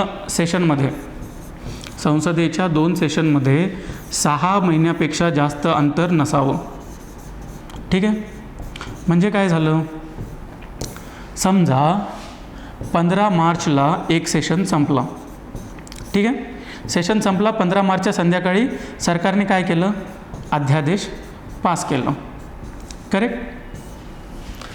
सेशन संपला 15 मार्चला दुपारी. संध्याकाळी सरकारने रात्री 9ला अध्यादेश पास केला.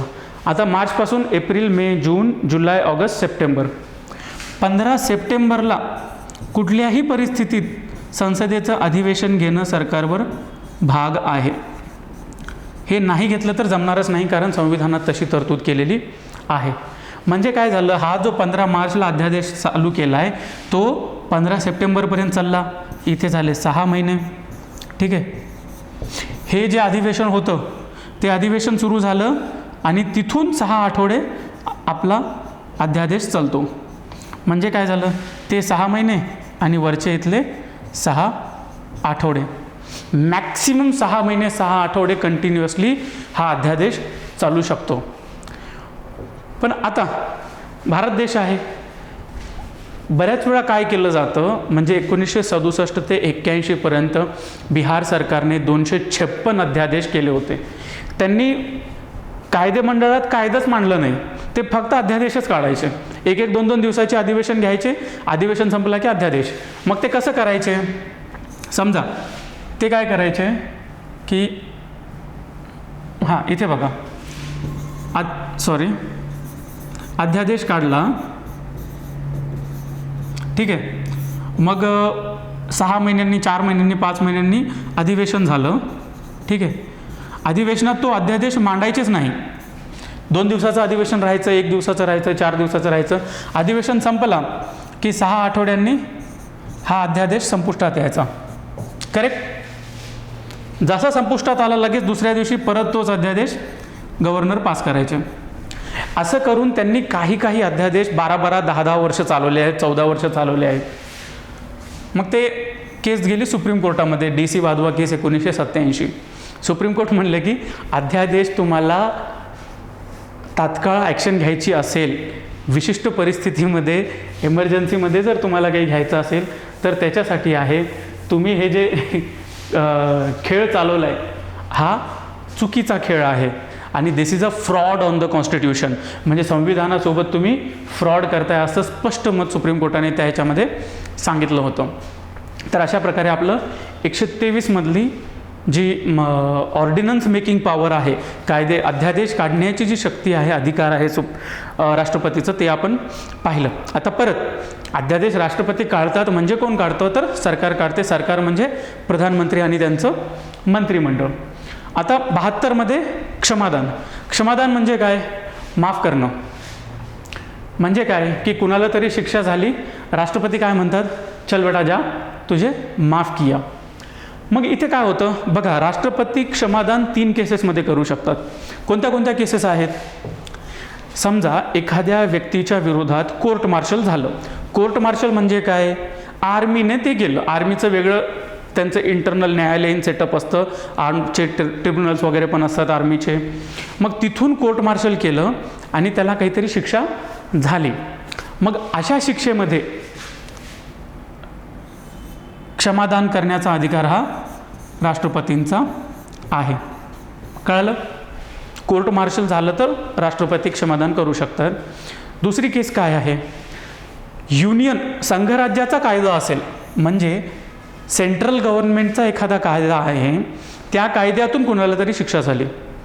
म्हणजे काय की समजा सेंट्रल गव्हर्नमेंटचा UAPA कायदा आहे, तुमचं इन्फॉर्मेशन टेक्नॉलॉजी ॲक्ट आहे किंवा तुमचं NSA ॲक्ट आहे, असल्या कुठल्याही कायद्यातून जो सेंट्रल गव्हर्नमेंटचा आहे, एखाद्याला जर शिक्षा झाली तर तिथेही क्षमादान राष्ट्रपती करू शकतात.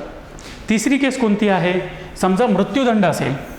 मग आता मृत्यूदंड राज्य सरकारच्या कायद्याने झालेला असेल किंवा केंद्र सरकारच्या कायद्याने झालेला असेल, दोन्ही केसेसमध्ये क्षमादान करण्याचा अधिकार राष्ट्रपतींना आहे. समजलं. 3 केसेसमध्ये राष्ट्रपती क्षमादान करतात. पहिली केस जी आहे ती, आता क्षमादानामध्ये काय काय करू शकतात त्या गोष्टी समजून घ्या. क्षमादान, पार्डन म्हणजे काय की 100% मुक्तता. म्हणजे एखाद्याला फाशीची शिक्षा कोर्टाने दिली, राष्ट्रपती म्हणू शकतात की ज्या तुझे माफ किया, म्हणजे त्याला 1 दिवस जेलमध्ये पण राहायची गरज नाही, 100% मुक्त झाला तो. त्याला म्हणतो आपण पार्डन इंग्लिशमध्ये. ठीक आहे, मराठीत क्षमादान. दुसरी केस काय आहे, राष्ट्रपतींना वाटलं की ह्याचं क्षमादान करायची गरज नाही आहे, पण शिक्षेच्या एक्झिक्युशनवर स्टे करू शकतो, म्हणजे रिप्रीव्ह आणायचा. म्हणजे काय, शिक्षा काही काळासाठी तहकूब करायची की जेणेकरून तो व्यक्ती पुढील काही गोष्टी त्याला करायच्या असतील तर तो करून घेईल. समजा कोणाला तरी देहदंडाची, मृत्यूदंडाची शिक्षा आहे आणि त्याला राष्ट्रपतीकडे अप्लाय करायचं आहे, पण शिक्षा त्याची उद्याच आहे. मग आजच्या आज राष्ट्रपती त्याला पार्डन तर नाही करणार. राष्ट्रपती काय करतील की तात्पुरत्या स्वरूपात चल तुला शिक्षा तहकूब करतो 15 दिवसासाठी. मग तो 15 दिवसात परत राष्ट्रपतीकडे क्षमादानासाठी वगैरे वेगळा अर्ज करेल, गव्हर्नरकडे करेल, व्हॉट एव्हर त्याला जे वाटेल ते करेल. मग काय असतं, कम्युटेशन नावाचा प्रकार असतो. कम्युटेशनमध्ये काय करतात की त्याची जी आहे ती शिक्षेचं सौम्य शिक्षा देतात. समजा एखाद्याला सशस्त्र कारावास असेल तर त्याच्याऐवजी नुसता कारावास देऊ शकतात. सश्रम कारावास असेल, रिगरस इम्प्रिझनमेंट असेल तर त्याच्याऐवजी नॉर्मल रेग्युलर इम्प्रिझनमेंट त्याला देऊ शकतात. मग चौथा प्रकार आहे रेमिशनचा. रेमिशन म्हणजे काय की स्वरूप न बदलता शिक्षेचा कालावधी कमी करणे. म्हणजे एखाद्याला 14 वर्ष सश्रम कारावास आहे आणि त्याने राष्ट्रपतीकडे क्षमा याचिका दाखल केली. राष्ट्रपती काय म्हणतील, चल ठीक आहे, चल जाऊ दे, तू 10 वर्ष सश्रम कारावास कर फक्त. कळालं, शिक्षा तीच आहे, फक्त कालावधी कमी केला आहे. मग एक प्रकार असतो रेस्पिट नावाचा. मग रेस्पिट म्हणजे काय की एखादी स्त्री गरोदर असेल किंवा कोणीतरी अपंग असेल आणि त्याला गरोदर स्त्रीला 14 वर्षांचा सश्रम कारावास असेल तर राष्ट्रपती काय करू शकतात की नाही यार, हे अपंग आहे माणूस, 14 वर्षाच्या ऐवजी याला 6 वर्षाचं नॉर्मल कारावास देऊया. तर अशा प्रकारच्या 5 वेगवेगळ्या शिक्षा आहेत. साध्या सिंपल गोष्टी आहेत. शब्द वगैरे ओळखून घ्या, मराठीमधले ह्याचे जे शब्द असतील ते पाहून घ्या. समजले असं मी गृहीत धरतोय. मग आता ह्याच्यामध्ये एखाद्या व्यक्तीला 72 मध्ये क्षमादान मागता येतं, पण ह्याचा अर्थ असा नाही की त्याला मौखिक सुनावणीचा अधिकार नाही आहे. ठीक आहे, मग मी जर क्षमा याचना मागताना मी म्हणेल की हा कलम 72 मध्ये क्षमादान आहे, मी राष्ट्रपती भवनामध्ये जाऊन राष्ट्रपतींच्या समोर माझी बाजू मांडतो. नाही, तुम्हाला तसा अधिकार नाही आहे. फेस टू फेस जाऊन राष्ट्रपतींना तुमची गाथा जे घराणं आहे ते ऐकवण्याचा अधिकार नाही आहे. इथे पण राष्ट्रपती क्षमादान करण्यासाठी जो डिसिजन घेतात तो कॅबिनेटच्या सल्ल्यानेच घेतात, बिकॉज रबर स्टॅम्प. आणि त्यांनी क्षमा कुणाला दिली आहे तर मग ती कशामुळे दिली आहे, का दिली आहे, ह्याचं कारण सांगायची पण गरज नाही आहे. आणि न्यायालयाने जो विचार केला आहे त्याच्यापेक्षा कम्प्लिटली वेगळा विचार पण इथे केला जाऊ शकतो. मग समजा अतार्किक आणि भेदभावपूर्वक असेल तर त्याचं न्यायालयीन पुनर्विलोकन होईल. म्हणजे राष्ट्रपतींनी क्षमादान करताना जो काही निर्णय घेतला आहे, समजा तो अतार्किक असेल किंवा डिस्क्रिमिनेटरी असेल, भेदभावपूर्वक असेल, तर मग तुम्ही सुप्रीम कोर्टात जाऊन त्याच्याबद्दल हे म्हणू शकता की हे जे क्षमा याचना जी दिलेली आहे ती चुकीची आहे. आता राज्यपालाला पण 161 कलमानुसार काही क्षमादानाचे अधिकार आहेत. पण फरक काय आहे, राज्यपाल कोर्ट मार्शलमध्ये नाही करू शकत. का? कारण आर्मी वगैरे ज्या गोष्टी आहेत त्या युनियन लिस्टमध्ये आहेत आणि राज्यपालाचा युनियन लिस्ट संघसूचीवर अधिकार काही नाही आहे. ही पहिली गोष्ट. दुसरी गोष्ट, जेव्हा देहदंडाची शिक्षा असेल म्हणजे मृत्यूदंडाची कॅपिटल पनिशमेंट असेल तेव्हा ती कॅपिटल पनिशमेंट 100% मुक्तता राज्यपाल करू शकत नाही.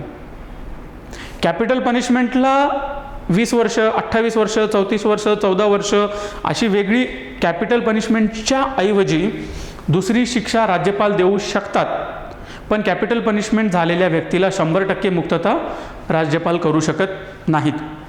मात्र राष्ट्रपती जे आहेत ते संसदेचा कायदा असू द्या किंवा राज्याचा कायदा असू द्या, व्यक्तीला जर कॅपिटल पनिशमेंट झाली तरीही त्याला 100% मुक्त करू शकतात. आता काही फॅक्च्युअल गोष्टी आहेत, आपण त्या गोष्टीवर थोडंफार वाचलेलं आहेच. सलग 2 वेळा राष्ट्रपती राजेंद्र प्रसाद, पहिले दलित राष्ट्रपती KR नारायणन, राष्ट्रपती पदाची निवडणूक हरलेले उपराष्ट्रपती. आता बघा, बरेचसे आपले जे राष्ट्रपती आहेत ना ते आधी उपराष्ट्रपती होते. मग सर्वपल्ली राधाकृष्णन असतील किंवा KR नारायणन असतील किंवा VV गिरी असतील, असे सगळे लोक आधी उपराष्ट्रपती होते, नंतर राष्ट्रपती झाले. पण भैरोसिंग शेखावत हे एकमेव राष्ट्रपती आहेत, उपराष्ट्रपती आहेत, जे राष्ट्रपतीची निवडणूक हरलेले आहेत. मग त्याच्यामुळे प्रतिभाताई पाटील त्या जिंकल्या होत्या, महाराष्ट्रीयन होत्या त्या. आता बिनविरोध नीलम संजीव रेड्डी आपण पाहिले त्या चार्टमध्ये. सर्वात कमी कालावधीसाठी डॉक्टर झाकीर हुसेन आपण ते पण पाहिले. आता उपराष्ट्रपतीपासून ते राष्ट्रपतीपर्यंत कोण जातो? राधाकृष्णन, झाकीर हुसेन, व्ही व्ही गिरी, आर व्यंकटरमण, शंकर दयाल शर्मा, के आर नारायणन, हे 6 लोक आधी उपराष्ट्रपती होते आणि नंतर हे लोक राष्ट्रपती झालेले आहेत. मग अपक्षमधून झालेले राष्ट्रपती एकमेव आहेत ते व्ही व्ही गिरी. प्रभारी राष्ट्रपती म्हणून या 2 लोकांनी काम पाहिलं. व्ही व्ही गिरींनी 1969 मध्ये, बी डी जत्ती यांनी 1977 मध्ये. म्हणजे काय झालं होतं, 1969ला डॉक्टर झाकीर हुसेन यांची डेथ झाली आणि तत्कालीन उपराष्ट्रपती म्हणून व्ही व्ही गिरी यांनी कारभार पाहिला.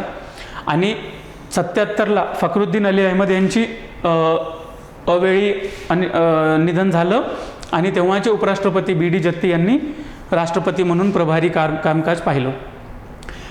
आता येतात उपराष्ट्रपती. ठीक आहे, मेन आपलं राष्ट्रपतीचं काम संपलं. आता उपराष्ट्रपती, सध्याचे उपराष्ट्रपती व्यंकय्या नायडू आहेत.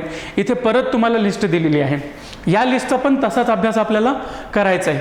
बघा, पहिल्यांदा 2 वेळा राष्ट्रपती झालेले सर्वपल्ली राधाकृष्णन बिनविरोध झालेले आहेत. पहिले 2 सर्वपल्ली राधाकृष्णन 10 वर्ष बिनविरोध. मग आले झाकीर हुसेन आणि या काळात राधाकृष्णन जे होते ते राष्ट्रपती झाले 57 ते 62 मध्ये. मग झाकीर हुसेन 62 ते 67 पर्यंत उपराष्ट्रपती होते आणि ते पुढं राष्ट्रपती झाले.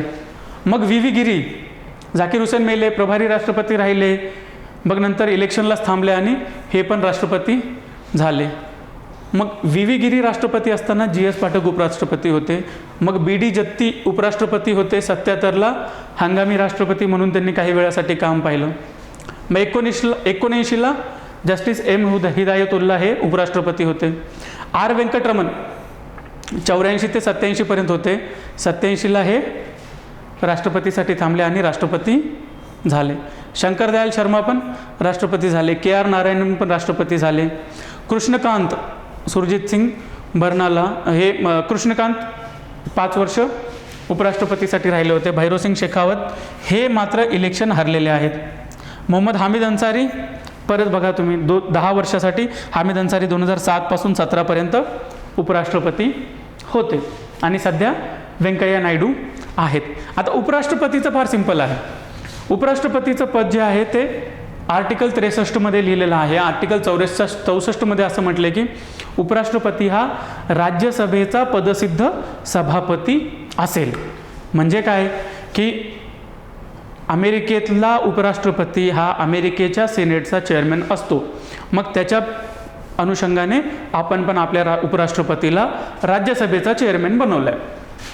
मग काय 65 मध्ये राष्ट्रपतीचे पद रिक्त असेल, राजीनामा असेल, महाभियोग झाला असेल, राष्ट्रपतीचा सडनली मृत्यू झाला असेल, राष्ट्रपतीची निवडणूक अपात्र झाली असेल, असल्या सर्व गोष्टीमध्ये उपराष्ट्रपती हा राष्ट्रपती म्हणून हंगामी स्वरूपात, तात्पुरत्या स्वरूपात, प्रभारी म्हणून, इन्चार्ज म्हणून काम पाहतो. पण हे मॅक्सिमम 6 महिनेच पाहतो. का? कारण आपल्या संविधानाने सांगितलं की राष्ट्रपतीचं पद रिक्त झालं की लगेच 6 महिन्यामध्ये इलेक्शन घ्या. म्हणजे त्या 6 महिन्यामध्ये उपराष्ट्रपती हा राष्ट्रपती म्हणून काम पाहू शकतो. पण याच्या उलट अमेरिकेमध्ये मागच्या सेशनमध्ये आपण डिस्कस केले, राष्ट्रपती समजा मेला की रेस्ट ऑफ द टाईमसाठी उपराष्ट्रपती हा राष्ट्रपती बनतो. आजारी किंवा गैरहजर असल्यास देखील राष्ट्रपतीचे काम पाहणे. आता सर्वपल्ली राधाकृष्णन लक्ष्मीकांतमध्ये एका ठिकाणी लिहिलेलं आहे, ते रशियाला जेव्हा गेले होते, राजेंद्र प्रसाद रशियाला गेले तेव्हा सर्वपल्ली राधाकृष्णन यांनी त्या काळासाठी काम पाहिलं राष्ट्रपती म्हणून. आणि ते आजारी होते तेव्हा पण सर्वपल्ली राधाकृष्णन यांनी राष्ट्रपती म्हणून काम पाहिलं उपराष्ट्रपती असताना देखील. आता राष्ट्रपती 6 महिने समजा उपराष्ट्रपती 6 महिने राष्ट्रपतीचं काम पाहत आहेत ना, तेव्हा 6 महिने त्यांना राष्ट्रपतीचा पगार भेटतो जो की 5 लाख रुपये आहे. अदरवाईज उपराष्ट्रपतीचा 4 लाख आहे, म्हणजे 1 लाख फायदा आहे. आता उपराष्ट्रपतीची निवडणूक काय लक्षात घेण्यासारखं, अप्रत्यक्ष म्हणजे काय आपण सगळं पाहिलंय. एकल संक्रमणीय पद्धत म्हणजे काय तेही आपण पाहिलंय. संसदेच्या दोन्ही सभागृहांचे सर्व मेंबर. आता इथे थोडासा चेंज आहे. 11व्या आता इथे बघूया. ठीक आहे, बघा राष्ट्रपतीच्या ह्याच्यामध्ये आपण राज्य आणि केंद्रशासित प्रदेशांना पण इन्व्हॉल्व केलं होतं. उपराष्ट्रपतीच्या ह्याच्यामध्ये आपण कुणालाच घेत नाही, स्टेट आणि युटीला. आपण फक्त मेंबर ऑफ पार्लिमेंट घेतो. कुठले? लोकसभा आणि राज्यसभेचे. किती लोकसभेचे? 545. राज्यसभेचे किती? 245. अशा प्रकारे 790. म्हणजे काय? इथे अँग्लो इंडियन 2 आणि नॉमिनेट केलेले 12 हे लोक पण असतात. म्हणजे हे 12 आणि 2 14 लोक पण उपराष्ट्रपतीच्या निवडणुकीमध्ये असतात. मग त्याच्या पलीकडे जाऊन या प्रत्येक मेंबरची व्हॅल्यू जी आहे ती 1 असते. बघा तिकडे व्हॅल्यूमध्ये आपल्याला किती गोंधळ झाला होता, पण इकडे सरळ सरळ 1 व्हॅल्यू आहे आणि परत 50% + 1 कोटा राहील. आणि हे 790 जे आहेत ना, त्याचं हे परत असं होईल, 790 / 1 + 1 + 1 येईल आणि या फॉर्म्युल्यानुसार उपराष्ट्रपतीचं इलेक्शन होईल. ठीक आहे. आता राष्ट्रपतीचं आपण समजून घेतले मित्रांनो फार पद्धतशीर, त्यामुळे उपराष्ट्रपतीमध्ये तेवढं आपल्याला गोंधळ होणार नाही आहे. आता हे परत आपलं जे हे आहे इलेक्शन कमिशनच्या 2017च्या रिपोर्टमधला हा पेज आहे. बघा, उपराष्ट्रपतीच्या इलेक्शनमध्ये जो निर्वाचक गण असेल त्याच्यामध्ये कोण कोण असतील? राज्यसभेचे इलेक्टेड आणि नॉमिनेटेड 233 आणि 12 सर्व मेंबर असतील.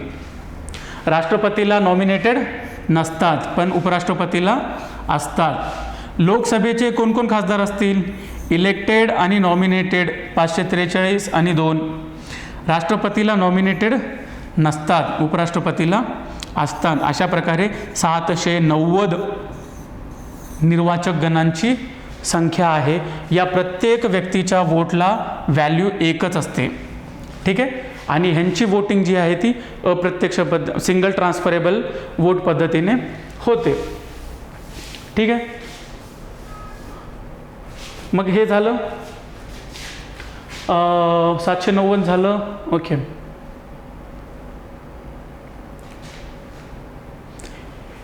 इथे बघा 2017च्या इलेक्शनचा रिझल्टचा कार्ड तुम्हाला दिसतोय. श्री गोपालकृष्ण गांधी यांना 244 वोट्स मिळाले होते. श्री व्यंकय्या नायडू यांना 516 वोट्स मिळाले होते आणि टोटल 760 वोट्स मिळाले होते. 11 बॅलेट्स इनव्हॅलिड झाले होते. म्हणजे कुठेतरी काहीतरी कुणीतरी मार्किंग करताना चुकीची जर केली असेल तर त्या बॅलेट्सला, त्या वोटला अवैध म्हटलं जातं. म्हणजे बघा, बऱ्याच वेळा हे जे खासदार लेवलचे, आमदार लेवलचे जे लोक आहेत त्यांना पण राष्ट्रपती उपराष्ट्रपतीच्या मीटिंगमध्ये, वोटिंगमध्ये वोट करताना त्यांच्याही चुका होतात. प्रॉपर वोट त्यांना करता येत नाही.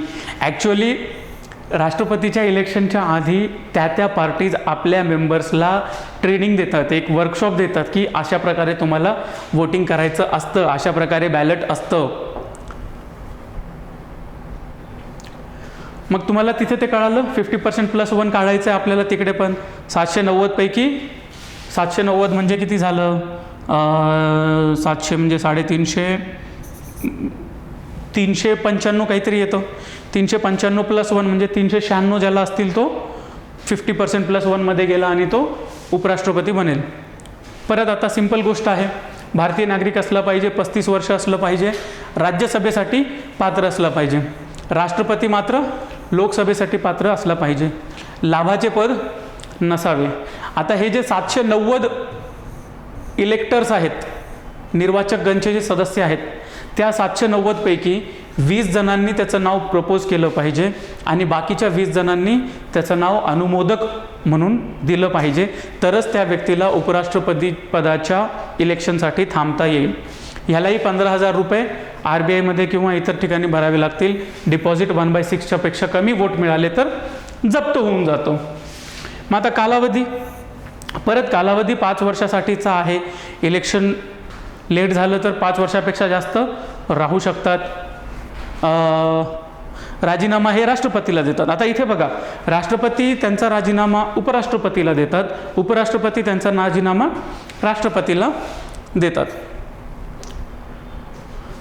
आर्टिकल 68 मध्ये पुढचं इलेक्शन केव्हा राहील बघा काय आहे. समजा 5 वर्षासाठी तुम्ही उपराष्ट्रपतीला निवडून देताय, 5 वर्ष संपत आले की तुम्हाला पुढचं इलेक्शन घेणं भाग आहे. समजा राजीनामा दिला, मृत्यू झाला, इतर कारणामुळे पद रिक्त झाले, तर लवकरात लवकर इलेक्शन घ्या आणि नवीन जो येईल तो उपराष्ट्रपती हा 5 वर्षांसाठी राहील. आर्टिकल 69 मध्ये शपथ आहे. शपथ कोण देणार? राष्ट्रपतीला शपथ CJI देतात, पण उपराष्ट्रपतीला शपथ राष्ट्रपती देतात, हे लक्षात ठेवा. आता महाभियोगाची जी प्रक्रिया आहे, महाभियोग राष्ट्रपतीला सांगितले, इकडे फक्त रिमूव्हल सांगितले, पदच्युत करणे. राष्ट्रपतीला सांगितले की घटनाभंग झाला, व्हायोलेशन ऑफ कॉन्स्टिट्यूशन झालं तर पदावरून काढता येतं. इकडे तसं काहीच कारण दिलेलं नाही आहे, फक्त पदावरून काढायचं असेल तर काढा. मग कसं काढणार? प्रोसेस जी आहे ती राज्यसभेतच सुरू व्हायला पाहिजे. म्हणजे काय?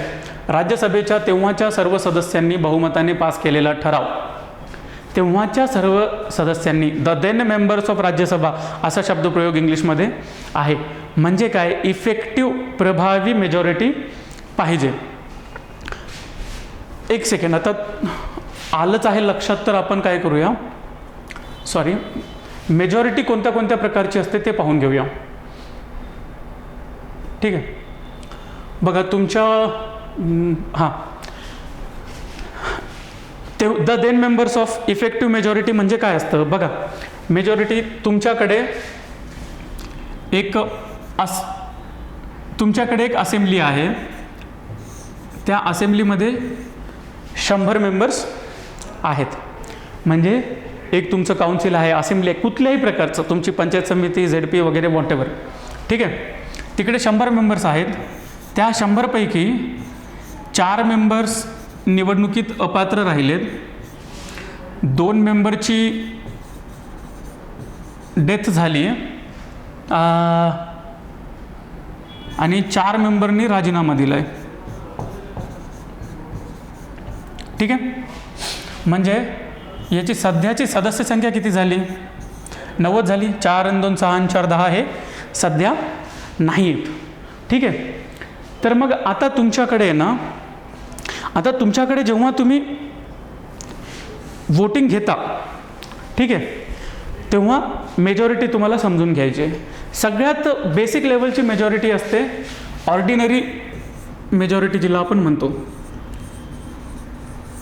ठीक आहे. जिला मराठीत आपण साधी म्हणूया किंवा इंग्लिशमध्ये सिंपल म्हणूया, साधे बहुमत. ठीक आहे. साधी नाही म्हणत, साधे म्हणतात. ऑर्डिनरी किंवा साधे किंवा सिंपल बहुमत. मग इथे काय होतं, एखादा बिल पास करायचे, तुम्ही या 100 मेंबर असलेल्या असेंब्लीला बोलवलं, मात्र काय झालं, 80 मेंबरच मीटिंगला आले. मग साध्या बहुमतामध्ये काय होतं, या 80 पैकी 41 मेंबरनी जर बिल पास केला तर झालं, संपला विषय. म्हणजे काय, 50% पाहिजे फक्त. कुणाचं 50%? जे लोक उपस्थित राहून वोट करतायत, प्रेझेंट आहेत आणि वोटिंग करतायत, अशा 80 लोकांच्या 50% पाहिजे, म्हणजे 41 पाहिजे. हे झालं तुमचं साधं बहुमत. दुसरं आहे तुमचं इफेक्टिव्ह बहुमत. इफेक्टिव्ह म्हणजे काय? प्रभावी बहुमत. म्हणजे काय की तत्कालीन त्या असेंब्लीच्या तत्कालीन स्ट्रेंथच्या, टोटल स्ट्रेंथच्या नाही आहे, तत्कालीन तेव्हा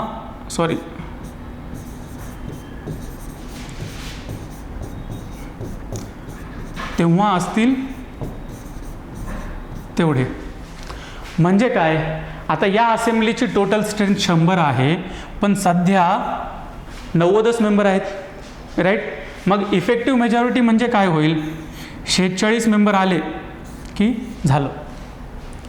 म्हणजे इफेक्टिव्ह प्रभावी मेजॉरिटीमध्ये आपण काय करतो की अपात्र असल्यामुळे, डेथ असल्यामुळे, राजीनामा असल्यामुळे जर एखादं पद रिक्त असेल तर त्या रिक्त पदांना सोडून जेवढी संख्या आहे त्याच्या 50% घेतो. बघा, रिक्तच्या 50% घेतली, हे झालं. मग आता येतं तुमचं ॲब्सोल्यूट. ॲब्सोल्यूट म्हणजे काय, पूर्ण बहुमत. पूर्ण बहुमतामध्ये काय येतं, टोटलच्या 50% पाहिजे. म्हणजे काय, टोटल 100 आहे. पूर्ण बहुमतात रिक्तता आहे का नाही याच्याशी काही देणं घेणं नाही. टोटल 100 आहे, त्याच्या 50% म्हणजे तुमचं किती झालं, तुमचे झाले 51 वोट्स. म्हणजे 51 वोट्स मिळाले की तुम्हाला पूर्ण बहुमत इथे मिळालं असं आपण म्हणूया. ऑर्डिनरी, इफेक्टिव्ह, ॲब्सोल्यूट, साधं बहुमत, प्रभावी बहुमत, पूर्ण बहुमत. मग आता ह्याच्या पलीकडे जाऊन हे 3 झाले. मग दुसरं असतं तुमचं स्पेशल बहुमत. मग स्पेशल काय असतं, समजा हे झालं तुमचं 1 2 3, मग असतं स्पेशल. आता स्पेशल मित्रांनो प्रत्येक ठिकाणी वेगवेगळे आहेत. म्हणजे अमेरिकेत काही गोष्टीमध्ये 61% पाहिजे, काही गोष्टीमध्ये 67% पाहिजे. पण आपल्या संविधानात उल्लेख केलेली स्पेशल मेजॉरिटी म्हणजे कोणती, संविधानात स्पेशल केलेली स्पेशल मेजॉरिटी म्हणजे 50% ऑफ टोटल आणि प्रेझेंट अँड वोटिंगच्या 2/3. म्हणजे काय की समजा एखाद्या ह्याच्यामध्ये 100 मेंबरची आहे, 90 जण आले मीटिंगला, ठीक आहे, आणि त्यापैकी किती वोट पाहिजे तुम्हाला स्पेशल मेजॉरिटीसाठी, 50% ऑफ टोटल म्हणजे 51 झालं. आणि जे प्रेझेंट आणि वोटिंग आहेत त्यांच्या 2/3, 90च्या 2/3 किती होईल मित्रांनो, 60 होईल. म्हणजे 51ने तुमचं काम चालणार नाही, तुम्हाला कमीत कमी 60 लागतील, राईट. म्हणजे काय होईल, 60 मेंबर जेव्हा तुमचे वोट करतील तेव्हा टोटलच्या 50% आहे का, यस आहे. आणि 90 लोक जे येऊन मतदान करत आहेत त्यांच्या 2/3 आहे का, यस आहे. हे झालं तुमचं स्पेशल मेजॉरिटी. मग ह्याच्या स्पेशलच्या वेगळं अजून एक आहे, अतिविशेष मेजॉरिटी ज्याला म्हणू आपण, ठीक आहे. तर आता हे डिलीट करावं लागेल. ओके, अतिविशेष म्हणजे कुठे तुम्हाला, सॉरी, अतिविशेष म्हणजे कुठे तुम्हाला महाभियोग करायचा आहे. मग महाभियोग करताना तुम्ही काय करता, 2/3 घेता डायरेक्ट, लोकसभा आणि राज्यसभा दोन्हीकडे. काहीच देणे घेणे नाही आहे किती प्रेझेंट आणि वोटिंग किती आहे, उपस्थित राहून मतदान किती करतायत, कोण करतायत, काहीच नाही आहे. लोकसभेचं जे 545 आहेत ते, राज्यसभेचं जे 245 आहेत ते, यांच्या 2/3ने झालं तरच राष्ट्रपतीचा महाभियोग होतो, अदरवाईज होत नाही. मग ह्याच्या पलीकडे अजून एक दुसरा टाईप कोणता आहे, स्पेशल मेजॉरिटी प्लस राज्यांची संमती. मग इथे कोणतं असतं बघा, स्पेशल मेजॉरिटी म्हणजे 50% टोटलच्या आणि 2/3 प्रेझेंट अँड वोटिंगच्या प्लस अर्धे राज्य. अर्ध्या राज्यांची संमती कशी राहील, मात्र सिंपल ऑर्डिनरी मेजॉरिटी राहील, ठीक आहे. मग काय होतं, हे कुणाला लागतं, हे तुमच्या घटनादुरुस्तीला लागतं, करेक्ट. अशा प्रकारे वेगवेगळ्या प्रकारच्या मेजॉरिटीजचं डिस्कशन आहे. अमेरिकेत संसदीय प्रक्रिया जर चेंज करायची असेल तर त्यांना 61% मेजॉरिटी लागते वेगवेगळ्या केसेसमध्ये. आणि अमेरिकेत घटनादुरुस्तीसाठी अर्ध्या राज्यांचं नाही आहे तर 2/3 का 3/4 राज्यांची संमती लागते. तर अशा प्रकारे वेगवेगळ्या प्रकारच्या मेजॉरिटीज आहेत. म्हटलं ठीक आहे, चला आता विषय निघालाच तर आपण बघून घेऊया. मग काय करायचं, राज्यसभेची इफेक्टिव्ह मेजॉरिटी पाहिजे. म्हणजे काय, समजा राज्यसभेची 245 मेंबर्स आहेत, त्याच्यापैकी एक 15 मेंबर समजा रिक्त आहेत जागा, काही अपात्र ठरले, काहींनी राजीनामा दिला आहे, काहींचा मृत्यू झाला आहे आणि ॲक्च्युअल 230च राज्यसभेत मेंबर असतील. तर मग इफेक्टिव्ह मेजॉरिटी म्हणजे किती होईल तुम्हाला, 116 वोटनी राज्यसभेमध्ये उपराष्ट्रपतीला काढायचा ठराव मान्य झाला पाहिजे. त्याच्यासाठी परत 14 दिवसांची नोटीस द्यावी लागते. मग हे सगळं झाल्यानंतर तो ठराव परत लोकसभेत जातो आणि लोकसभेत मात्र सिंपल मेजॉरिटी लागते. किती सिंपल म्हणजे लोकसभेत समजा त्या दिवशी 100 खासदार आले आणि 51 वोटनी त्याला करून टाकलं तर मग ते होऊन जातं. मग एक दुसरी गोष्ट आहे की उपराष्ट्रपती पदाला काढण्याची सुरुवात जी आहे ती फक्त राज्यसभेतच केली जाऊ शकते. लोकसभेत उपराष्ट्रपतीला काढण्याचा प्रस्ताव नाही ठेवला जाऊ शकत, कारण राष्ट्रपती हे राज्यसभेचे पदसिद्ध सभापती आहेत. परत उपराष्ट्रपतीच्या निवडणुकीचा जर विषय आला तर तो आर्टिकल 71 नुसार सुप्रीम कोर्टमध्येच मांडता येतो. राष्ट्रपतीचा पण सुप्रीम कोर्टमध्येच असतो. आता बघा, राष्ट्रपतीची डेथ झाली 6 महिन्यांनी, समजा 4.5 वर्ष राहिले, तरी उपराष्ट्रपती पूर्ण ते 4.5 वर्ष राष्ट्रपती म्हणून राहत नाही. नवीन राष्ट्रपती येईपर्यंतच उपराष्ट्रपती राहतो. त्यामुळे तसं पाहायला गेलं तर उपराष्ट्रपतीकडे खऱ्या अर्थाने जास्त अधिकार नाही आहेत, पण त्याला महत्त्व अननेसेसरी दिले. त्यामुळे हिज सुपरफ्ल्युअस हायनेस किंवा अनावश्यक महनीय व्यक्ती अशा प्रकारे पण उपराष्ट्रपतीवर टीका केली जाते. आता परत फॅक्च्युअल काही गोष्टी आहेत. कोणती आहे? सर्वपल्ली राधाकृष्ण 2 वेळेस उपराष्ट्रपती होते. हामिद अन्सारी 2 वेळेस उपराष्ट्रपती होते. पदावरून असताना मृत्यू कृष्णकांत हे जे उपराष्ट्रपती होते त्यांचा झाला होता. 1997 ते 2002 पर्यंत ते होते. सर्वपल्ली राधाकृष्णन 52 ते 57 पर्यंत बिनविरोध आले. मोहम्मद हिदायतुल्ला जस्टिस जे होते ते 1979ला बिनविरोध आले. आणि शंकरदयाल शर्मा हे 1987ला बिनविरोध निवडून आले. मग इथे गेल्यानंतर आता आपला हा सेशन संपलेला आहे. आय थिंक बऱ्यापैकी लांबला, बट स्टील एक 1.5 तासाचे 2 सेशन झाले असतील. सो ठीक आहे, मला कळवा हा सेशन कसा वाटला, काय वाटला. तुम्हाला काही अजून जर पाहिजे असेल तर ते सांगा. मे बी जर मला टाईम मिळाला तर मी काय करतो, सिंगल ट्रान्सफरेबल वोटवरचा एक चांगला एकल संक्रमणीय पद्धतीवरचा एक शॉर्ट आणि क्रिस्प छोटासा व्हिडिओ बनवून टाकेन. आणि टाईम मिळाला तर मे बी आपलं हे जे असतं वोटिंग सिस्टीम ज्या वेगवेगळ्या आहेत, म्हणजे first pass the post system म्हणजे काय, प्रमाणशीर प्रतिनिधित्व म्हणजे काय, पर्यायी मतदान पद्धती म्हणजे काय, पार्टी लिस्ट पद्धती म्हणजे काय, ह्याच्यावर पण जर घ्यावंसं वाटलं तर त्याच्यावर पण एक लेक्चर घेऊ.